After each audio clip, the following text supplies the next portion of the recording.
And, I have to say that, and I mentioned this earlier before we recorded, but my nervous system feels at ease here in a very large city.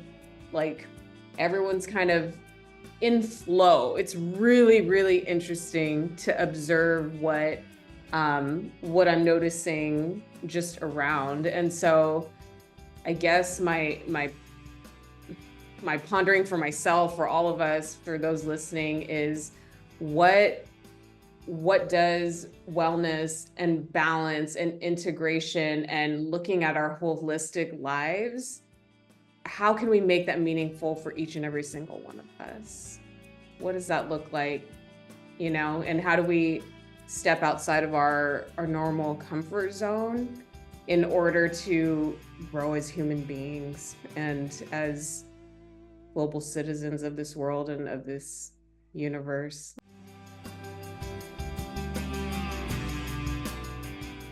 Hello and welcome to Student First Now. I am your host, Dr. Glenn de Guzman. Today's discussion actually emerged while we were preparing for another podcast topic that we will also be recording.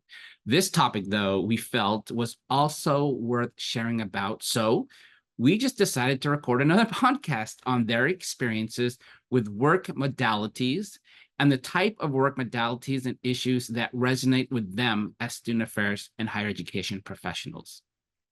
This group brings unique experiences ranging from semester at sea, having to find U.S. work visa, remote work locations abroad.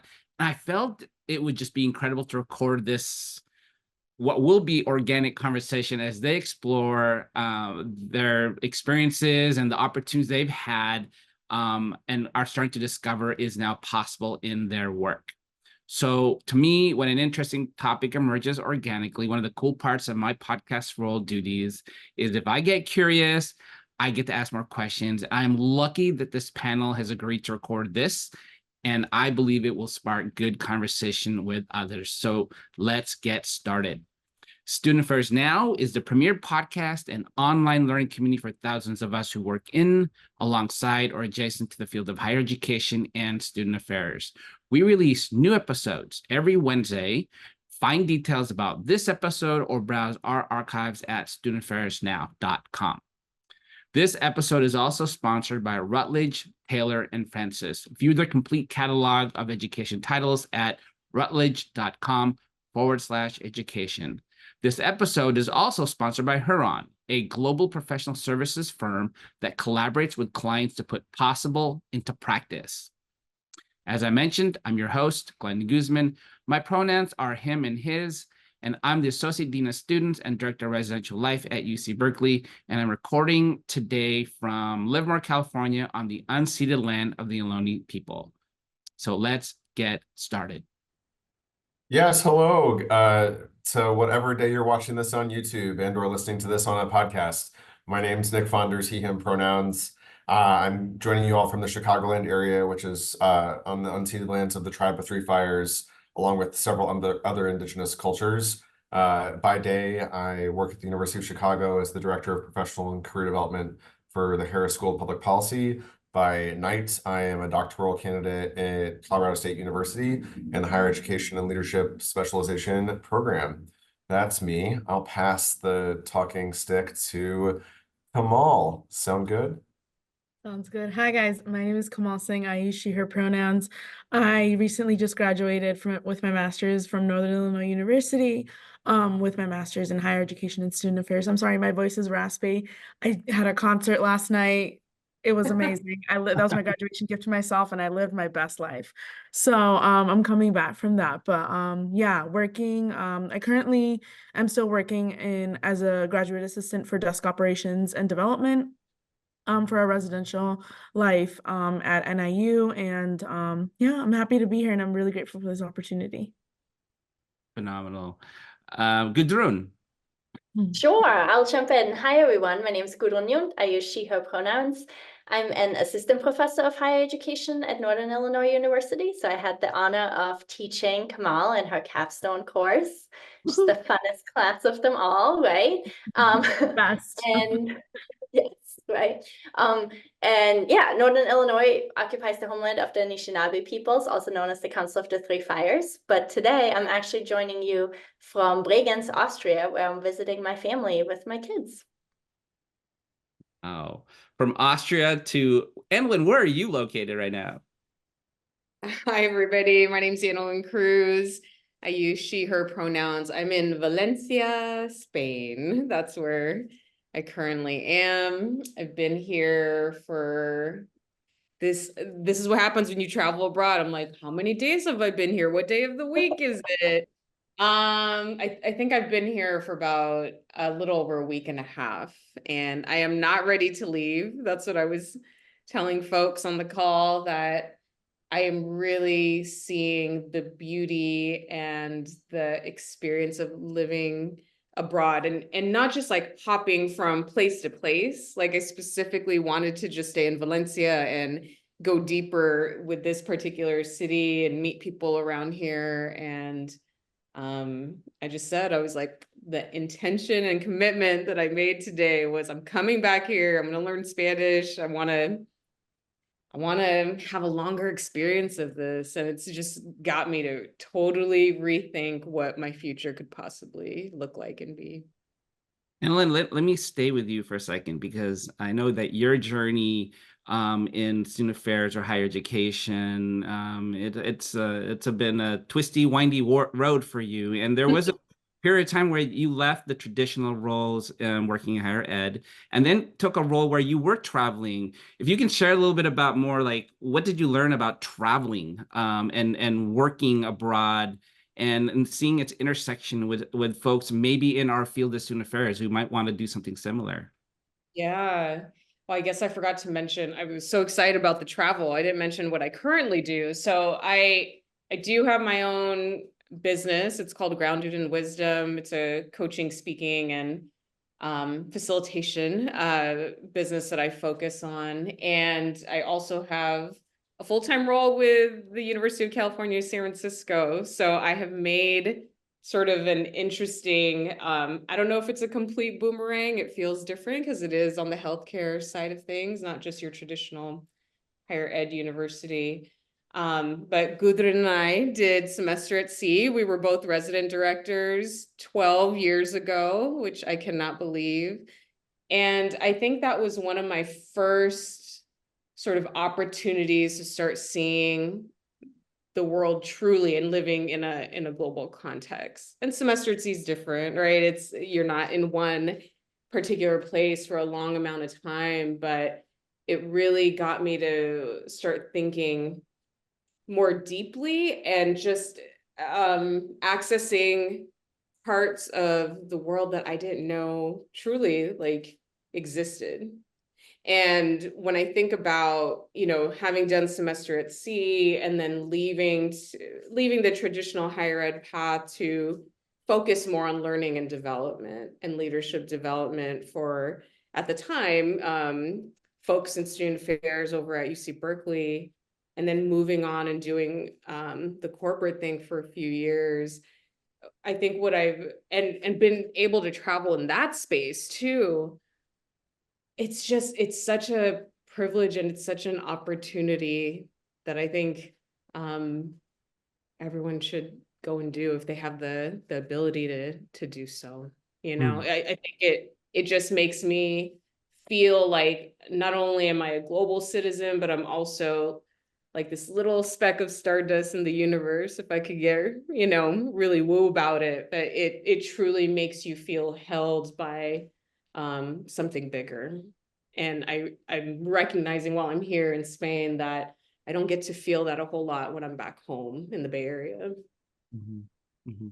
Gudrun, can you add to this story, because you did the Semester C, but you also have a unique origin story in the sense that you were an international student who came to the United States on a visa. If you can share a bit about that story and how that intersects with this conversation about working or living abroad, and how that's been for you. Yeah, definitely. So I think it was funny because as you were talking, Annalyn, I was thinking about how for you somehow like student affairs and doing Semester at Sea introduced you to the world. And for me, it was more traveling introduced me to student affairs, right? So I grew up in Austria. I didn't know what student affairs was. Our higher ed system is very different. And so, but I did an exchange year actually in high school. So my junior year in high school, I lived in Cincinnati, Ohio for a year, and then went back to Austria to finish high school in Austria. And then I just had a lot of fun, to be honest, when I did my exchange year, right?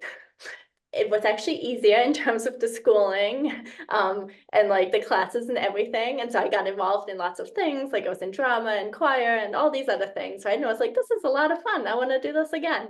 So I decided to go to college in the US. And my family had always traveled a lot, right? That's even where like the idea of doing an exchange year came from. But so I did my undergrad at the State University of New York in New Paltz.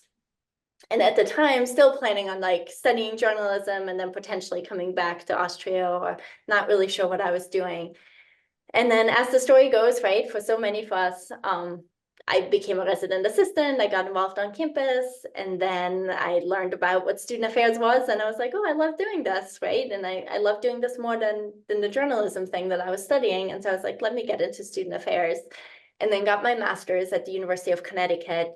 And then being international, I needed to find an institution that would sponsor me. And so that, to be honest, that was a really tough job search right after grad school, just because I didn't know, right? It's really tricky to find out who can sponsor us and who cannot. Like there's some institutions who will post it on their websites and a lot of them don't. And a lot of them, it varies, right? For what position, they'll sponsor for some positions, not for others. And so it was a lot of just applying all over the place, right? To see who's even gonna be able to hire me. And there was folks who offered me on-campus interviews. And so, and right, there was also that question of like, when do I tell people that I'm international and that I need the sponsorships? And some people said, don't tell them until they make you an offer, because then they're committed. I didn't want to, right, with reimbursement policies, I was like, I don't want to go through like an on-campus interview, spend a lot of my own money, and then not get reimbursed because I can't take that job because they can't sponsor me. And so I usually told folks before the on-campus interview, and there were, you know, and it was a mix. Some institutions I told them and they were like, yeah, not a problem. We've done this before. You can come on campus. And there's one institution in particular that I remember that, you know, they were like, oh, we don't know. We'll ask, right? And the Res Life folks, I was applying for residence life positions. They were like, oh, I'm sure it'll be fine. And then the next day they called and they were like, we're so sorry, we can't sponsor. And I was devastated because I really, really wanted to go there. But things worked out. I got a job at Miami of Ohio. And so then I worked at 3 different institutions in the US. And then I was running out of, right? So your sponsorship is only for 6 years, or maximum of 6 years. And so I did 1 year on what they call OPT, which is where you're still on your student visa, but you're allowed to work for 1 year. And then I did 6 years on what they call H-1B, which is temporary work visa.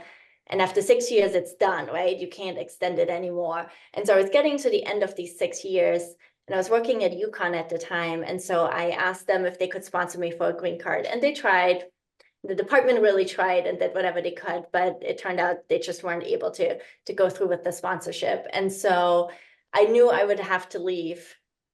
I don't know, I knew I'd have to figure out something else, right? And it was either like get a doctorate or leave the country, kind of that idea of like, I don't know. But I was like, I always wanted to do semester at sea. And so I was like, you know what, I'm just going to apply right now because I don't know what's going to happen in the next couple of years. And so that's when I did semester at sea. And I was actually applying for doctoral programs during semester at sea.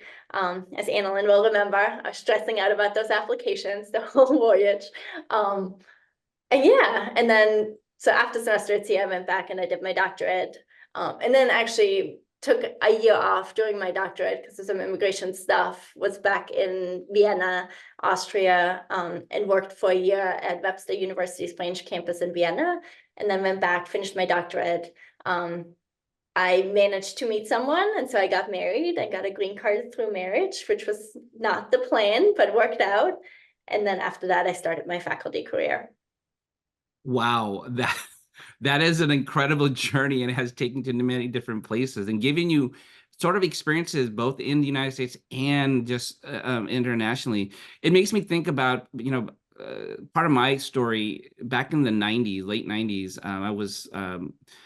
I was working at Colorado State full-time, and I was also helping and assisting part-time in the Student Affairs and Higher Education graduate program.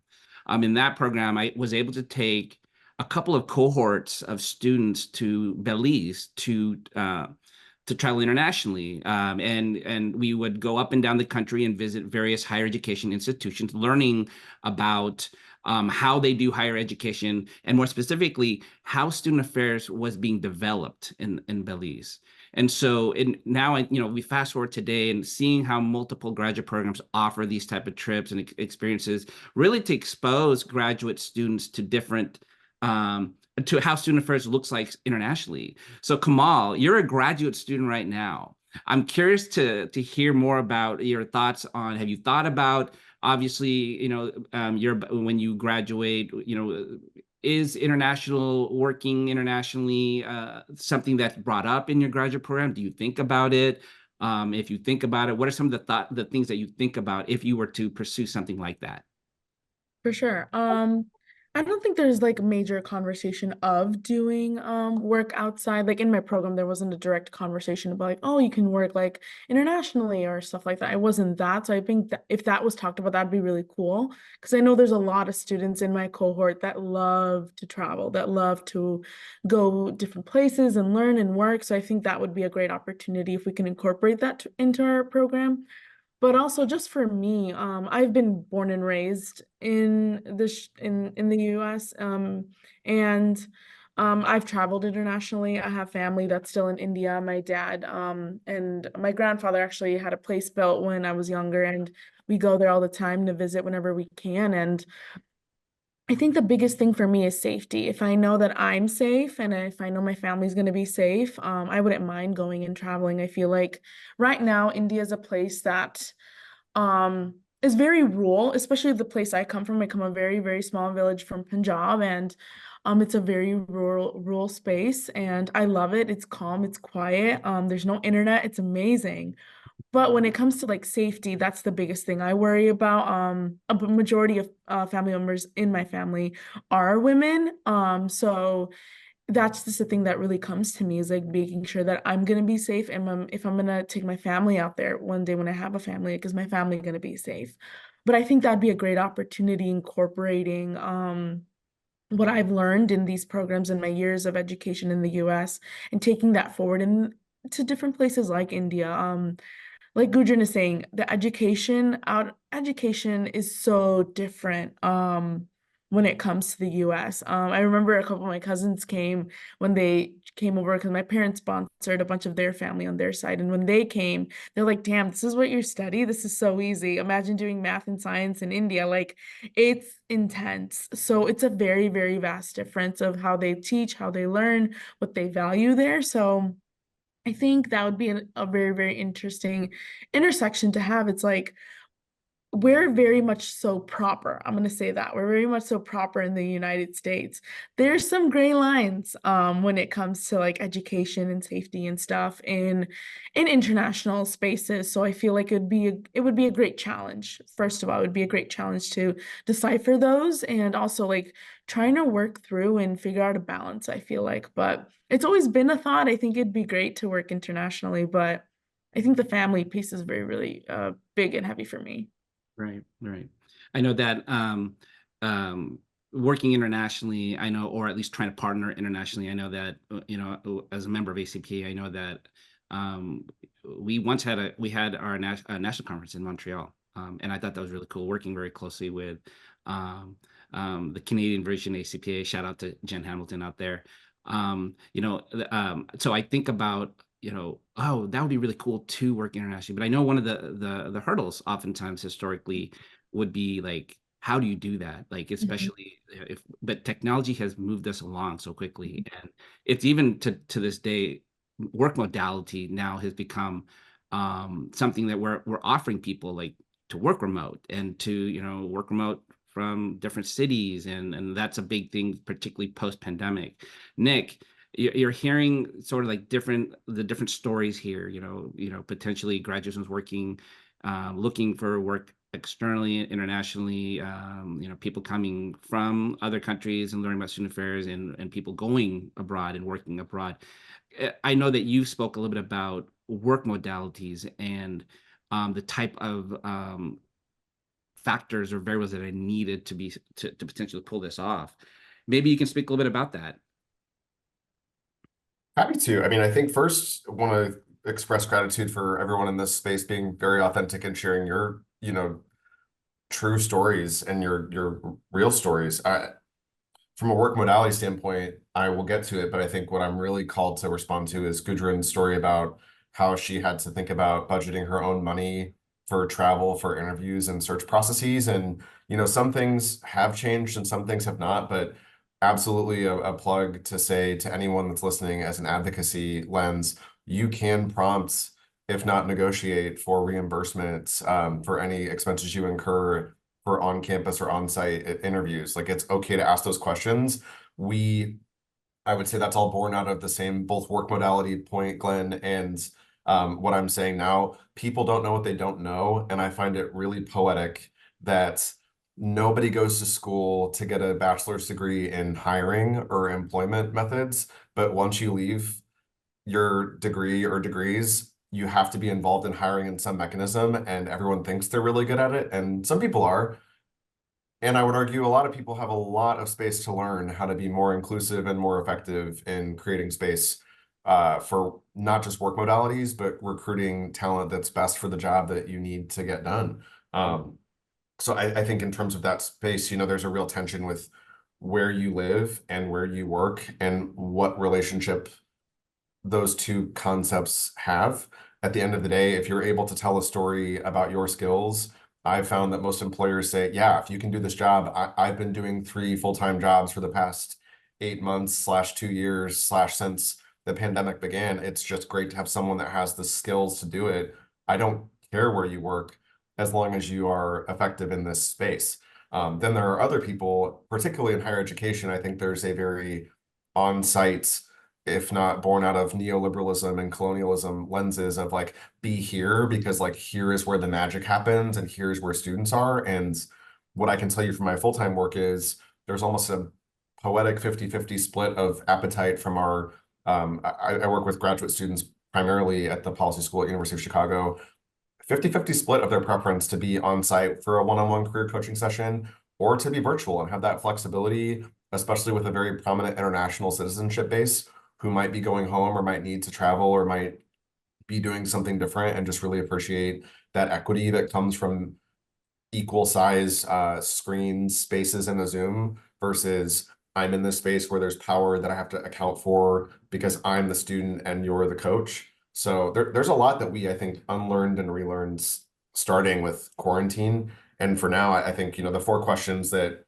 might be helpful to frame out for everybody here is, I would ask yourself, and if you're in a space to hire or to, support a team at work, which of these 4 spaces make the most sense for you? Option 1, completely in person, and why? Option 2, completely remote, and why?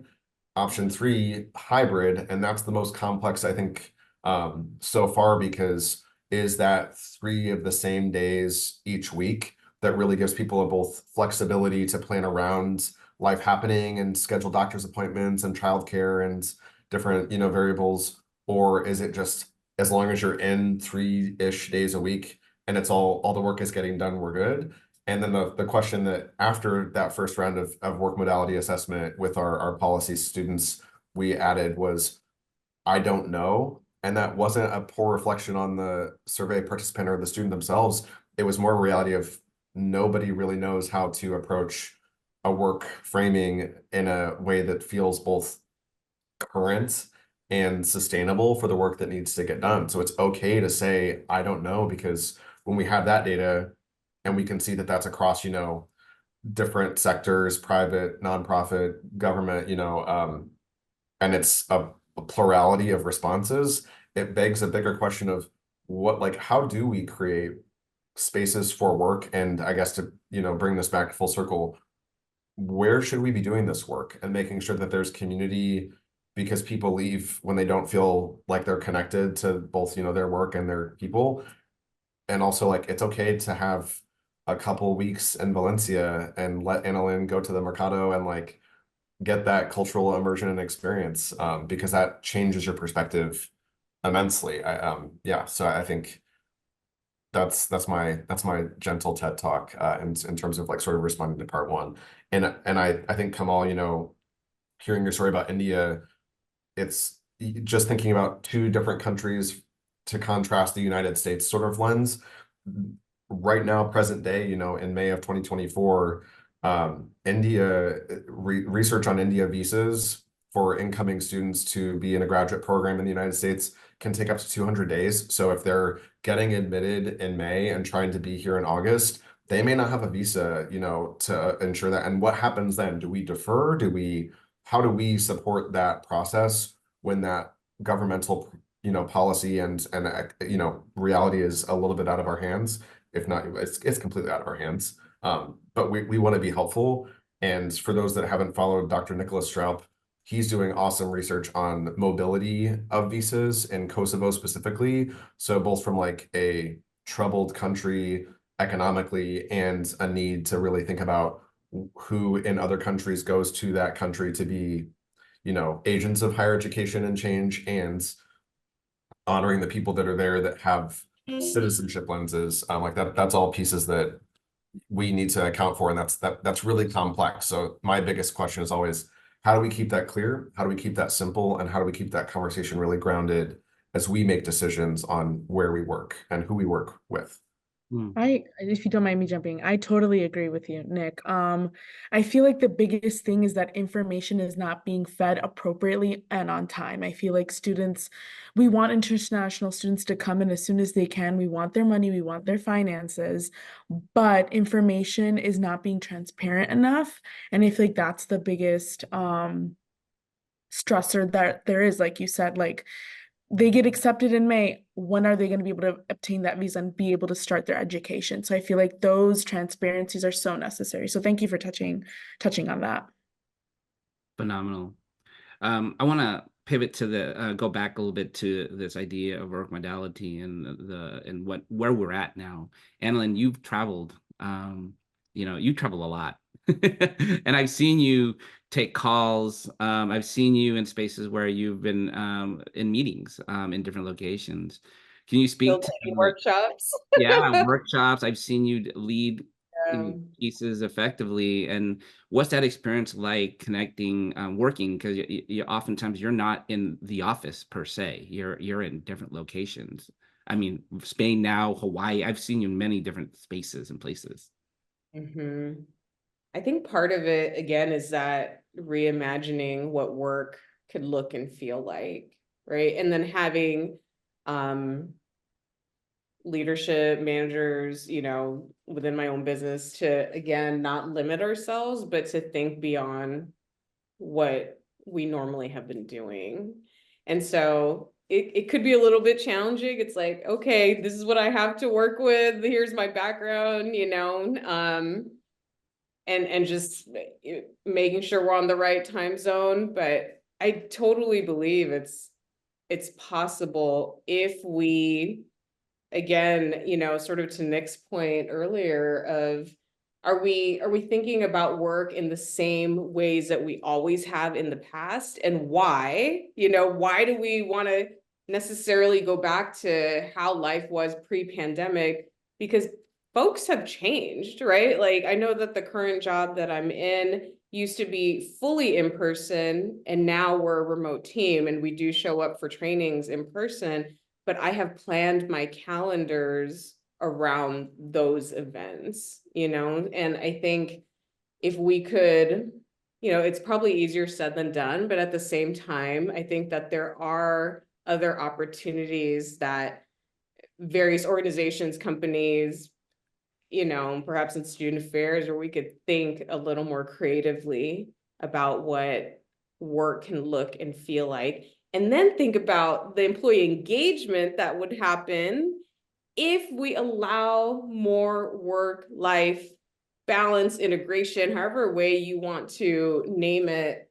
Because I will tell you, I'm a happier person having done this trip and having to be exposed to other cultures and being uncomfortable in not being in the majority of being able to speak my primary language, which is English. It's so humbling. And the connections that I'm able to have, even if at the little tapas place I went to today, the little bakery, we were speaking in broken Spanish and English, and but it's like we were vibing. And I thought to myself, again, because of this conversation, this has confirmed that I want to be in spaces like this and not just live a life of status quo. And I'm like, whew, even just saying that out loud, like, what does that mean? Like, what am I then calling into existence, Annalyn, Yeah. you're getting me Oh, fired up. This is crazy. Nick, you got a comment. I want to apply for a job somewhere. Nick. yeah, I mean, you sparked two really, really salient thoughts, Annalyn. One, it's the privilege of being able to travel to different countries with different Spanish-speaking mechanisms has been really humbling for me because I took Spanish, in college and pre-college, and have been to Mexico, Cuba, and España, Spain, and traveling to Spain with my partner. Um, he's very conversational in German, and he's got some really high standards. So I wasn't necessarily just trying to impress him. I was trying to be effective in communicating and sort of making that small talk with people in Spain. And he wasn't really impressed with my Spanish in Spain, but we just got back from vacation in the Dominican Republic at an all-inclusive resort, and being in the same space for 7 days and realizing you really only need to say like 15 different sentences. Like, I'll have another margarita, and this is what I'm gonna order for food, and this is how I say hello, and like ask you how your day's going. He was like, "You're really good at Spanish," and I was like, "Whoa, yeah." Well, it's the same.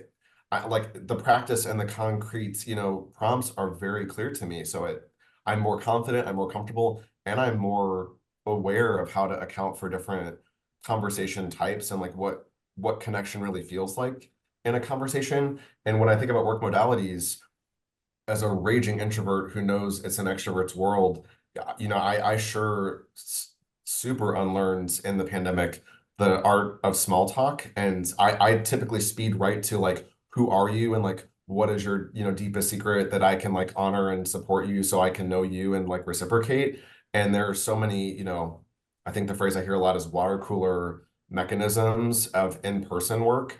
And my partner, he works at Huron, a global consulting firm where there are billable hours as a salary mechanism. And I don't think they necessarily care about small talk. It's more like, how do we build these hours and how does this work get done? And if that's all that you need to do and that's really clear to you, come to work and get your work done and then go to do like what you need to do. That's at odds with a lot of higher education culture about both student support after hours and just the attitude and affects of people doing that work in student affairs now, of being around for all the water coolers, both for colleagues and students. And what does that mean? And how is that really, frankly, from a student outcomes, like post-graduation standpoint, how are we preparing our students to reckon with all the different dissonance of work modalities outside of the industry? That's something that's really top of mind for me. That's very interesting. That's very interesting. Gudrun, do you think that Annalyn shared a lot about this the diverse work modalities that can exist, and I got all fired up. I sometimes wonder from a faculty perspective, because I still with the faculty. I know some of them have the need for sometimes campuses to say, faculty, you need to come back to campus and you need to teach in the traditional brick and mortar type of classroom. I wonder, from your perspective, do you feel like maybe from your peers or colleagues, or even just your personal experiences, like utilizing different work modalities to teach classroom settings? You had to do it during the pandemic, right? Yeah, I mean, we had to do it during the pandemic, right? And I think the question is always the why are you doing it? And I don't think we spend enough time really thinking about it. And we sometimes just, during the pandemic, we all had to do it. And then there was definitely that call of like, everyone go back to in person. And there wasn't really that like taking the time to think about what makes sense for what population. Like for me during the pandemic, since I teach in a higher ed student affairs program, I noticed like with our master's students, those courses were really tough to teach online. It was just that there was a lack of engagement in many ways. There was something, we needed that personal touch, right? That connection to really build that community. have the students feel more comfortable asking questions, really engage with the material. On the other hand, for our doctoral students, which our doctoral programs are already hybrid programs, so that was a little bit easier because we were used to having some asynchronous content and then in-person meetings, and those in-person meetings were now synchronous online meetings. But that engagement was there. Like our doc students were fine during the pandemic, right? Like they adjusted. Conversation was great during those in-person meetings. I really didn't feel like there was anything missing. And we did go back to the traditional kind of in-person meetings for those hybrid courses. And there's a little bit, right, of that additional like community building. But I think often we just forget to ask or really take the time to reflect on what makes sense. Because even as faculty, and I mean, faculty already have a lot of freedom of where we work and when we work and how we work or what we do. But even that, right, my campus was very much the kind of school where there was an expectation that you're on campus certain days a week. And then the pandemic really shifted that. And it was a mix. It was the pandemic shifted it. And then we also hired some faculty during the pandemic who didn't live near campus, right? And so really the culture changed to where now most of us are on campus if we're teaching in person or if we have a meeting, and the other days we work from home or wherever else we want to choose to work from. And it's changed how I work. Like I noticed for me, right, on the days when I'm there, I usually have like a to-do list for every day. And those days I put nothing on my to-do list because I'm literally like, this is my in-person day, right? I have a couple of meetings and then I'm going to stop by different people's offices and kind of that water cooler talk, right, that we talked about, and check in with people. And I know I'm not going to get anything done. And then the days when I'm at home, I'm super productive and I'm writing papers, I'm grading papers, I'm doing all the things, right? And so for me, it's really become like kind of a nice balance, right? Where I'm like, I'm getting that personal interactions on the days I'm on campus. And then I actually feel like I get a lot of work done when I'm home. Wow. You know, I'm looking at our time and we're almost out of time. The one thing that we always do on Student First Now is we close with this question, and it's really just sort of a closing question because it ties in maybe the conversation that we just had, and we covered a lot of various topics. And so Kamal, I'm going to have you start. If you can take 1 or 2 minutes to kind of answer this question, but this podcast is called Student Affairs Now. And if you could summarize your thoughts, what you're pondering and thinking about based on this conversation, maybe something that you're still questioning or something you want to explore based on something that one of your panelists just shared, or maybe something that's still troubling you. If you could just give us your final thoughts. Yeah, for sure. Thank you. First off, I just want to say thank you again for this opportunity. It's amazing to sit with amazing colleagues now, I can say, since I've graduated. It's amazing, and I'm so appreciative of all of this. But Student Affairs Now, I feel like we need more people that genuinely care about this field. I feel like this is a helping profession, and you only come into a field like this if you genuinely care for students and you want to advocate for their success and want to teach them how to go forward with a college degree. So I just want to say that this conversation really sparked some light bulbs about how I should advocate for myself when it comes to like job searching, or how do I want to work? Like I know Gudrun was talking about how the before NAU we were very much so like on campus being here, and I was one of those students. I'm a double Husky. I got my bachelor's here, I got my master's here. And I loved being on campus. I was so upset when I had to spend 18 months in a room filled with my family around. It was so hectic, and I loved being on campus. But now that doing this master's program and understanding the nuances of working and doing school, it makes me understand why like having a modality of like doing hybrid or giving the chance to take a break and not going in person and just running all the time. I feel like during your undergrad, I feel like a lot of us are just on the go all the time. But when you're doing like pursuing a second degree or like your PhD, you have to like stand still a bit and understand what your priorities are. And I feel like being able to have those 6 to 8:40 classes used to be so upsetting sometimes because I'm like, I'm not paying attention and this is so hard. And sometimes when we would have hybrid, they were online, it was just a breath of fresh air where I can just sit, be comfortable, and actually pay attention. So I feel like being able to give those tools to those up and coming students to understand like it's okay to advocate for yourself. It's okay to ask for things that you think are justified so you can reach your best potential and you can learn. So those are my little tidbits. But yeah, I just feel like giving those tools to those students so they know that it's okay to ask for things. And if you don't ask, you're never going to receive. So just those little things. But again, thank you so much for this opportunity. It has been such a pleasure to speak with you guys. Thanks, Kamal. Gudrun, your final thoughts. Yeah, I think the thing I'm sitting with is, right, we've talked about how we're living in this increasingly interconnected global world, and things have drastically changed for all of us during the pandemic, but then we so often get stuck in the same structures again that we know are not working, but we're so hesitant to kind of let go of those. And the one thing that I've been struggling with in that regard, right, is we're seeing an increased interest of international students in student affairs. And so all of our master's programs across the countries, right, have lots and lots of applicants from out of the country. And we don't know what to do with them because the way we think about student affairs is so US centric, right? For our students, when our international students apply, we struggle with getting them assistantships because they don't have the experiences that employers are looking for, or they don't use the same language, right, that employers are used to. And so, and then, right, the whole admissions process gets challenging. And then even if they get in, and as faculty, I'm like in the middle, or serving as program coordinator for our program, I'm always stuck in the middle where I'm like, international student services should tell you this. I don't actually know the answer, but you're not getting the answers. And then I'm trying to figure out who to call, right? And so, yeah, I think the big thing I'm thinking about is just as the world is changing and as we're changing, we really need to think about how do we let go of some of these structures and some of that, this is how we've always done it, and really embrace the possibilities that are out there. Okay. Nick, final thoughts? Since Kamal talked about students and Gudrun sort of created some policy and colleague prompts, I'll take the employer/policymaking lens of there's a real need to, I think there's too many variables, and any one person hearing this who's in a position of power to make a decision or a policy around work modality would be like, yeah, but not me. Like, this is why this is different for my institution or my specific functional area.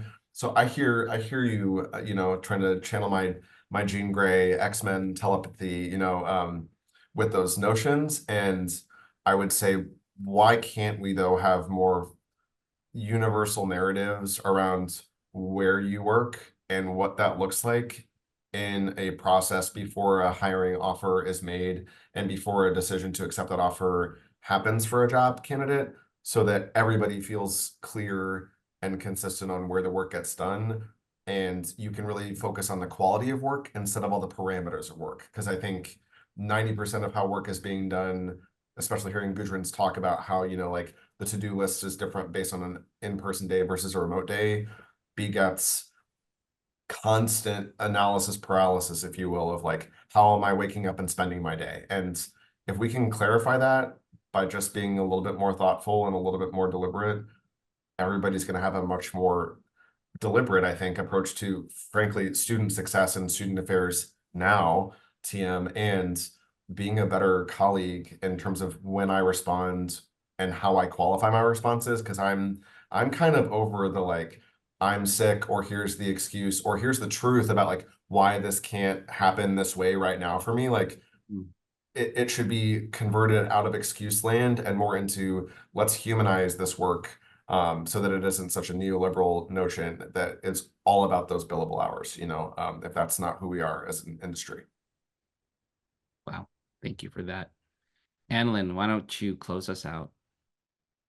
Yeah, I mean, I would say definitely want to echo the possibilities, and thinking about work more creatively, and what does teaming look like when there is more of a global diverse workforce, as an example, like what magic can happen there. And I have to say that, and I mentioned this earlier before we recorded, but my nervous system feels at ease here in a very large city.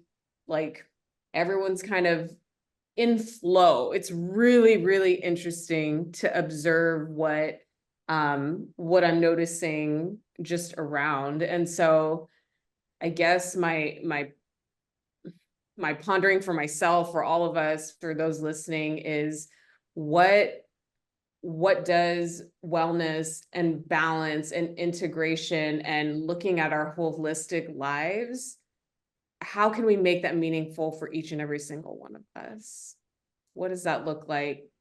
And how do we step outside of our normal comfort zone in order to grow as human beings and as global citizens of this world and of this universe? I'm just kind of left pondering, like, yeah, what does this mean for me individually, but as a collective, how do we continue to support and heal?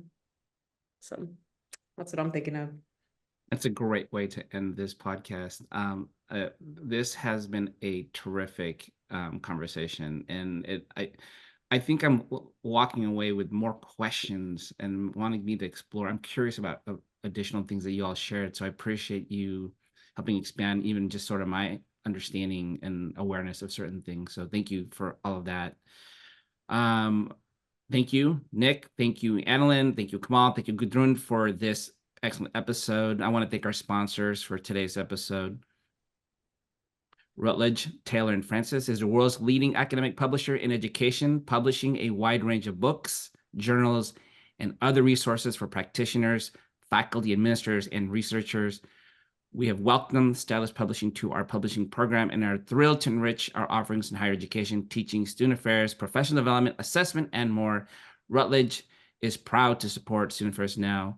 View their complete catalog of authoritative education titles at routledge.com/education.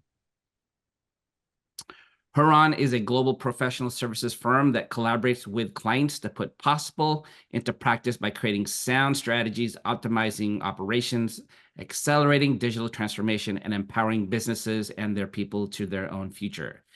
By embracing diverse perspectives, encouraging new ideas, and challenging the status quo, Huron creates sustainable results for the organizations they serve. So thank you to our sponsors, and thank you again to Nat Ambrosi, our producer, who's going to do all the behind-the-scenes work to make all of us on this panel look good. I want to thank everyone for continuing to listen to Student Affairs Now. If you haven't subscribed to our newsletter, please do so. With that, go out, have a great day. See you next week.